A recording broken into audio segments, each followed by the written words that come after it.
जुन महिलाको साथीहरूको घेरा सानो हुन्छ वा जसका धेरै साथीहरू हुँदैनन्, उनी एक्लो होइनन्, बरु उनी सम्बन्धको वास्तविक मूल्य बुझ्ने महिला हुन्।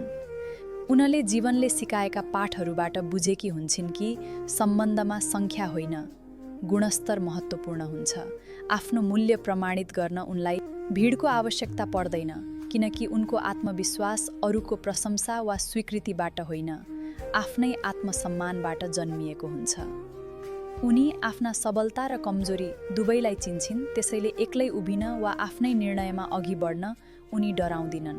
आफ्नो जीवनमा कसलाई स्थान दिने, कसबाट दूरी कायम गर्ने भन्ने विषयमा उनी निकै सचेत र छनौटपूर्ण हुन्छन्। समयसँगै उनले नक्कली मित्रता, अनावश्यक नाटक र गफगाफको वास्तविकता देखिसकेकी हुन्छन्।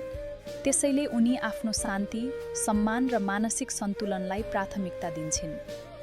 उनले यस्तो जीवन रोजेकी हुन्छन् जहाँ मनको शान्ति हुन्छ, अनावश्यक तनाव हुँदैन र त्यसैमा उनी सन्तुष्ट हुन्छन्। उनी पूर्ण महसुस गर्न सधैँ मानिसहरूको भिडमा हुनुपर्छ भन्ने सोच राख्दिनन्।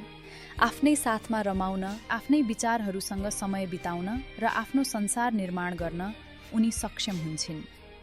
उनलाई थाहा हुन्छ कि साँचो साथीहरू जीवनमा धेरै कम भेटिन्छन्।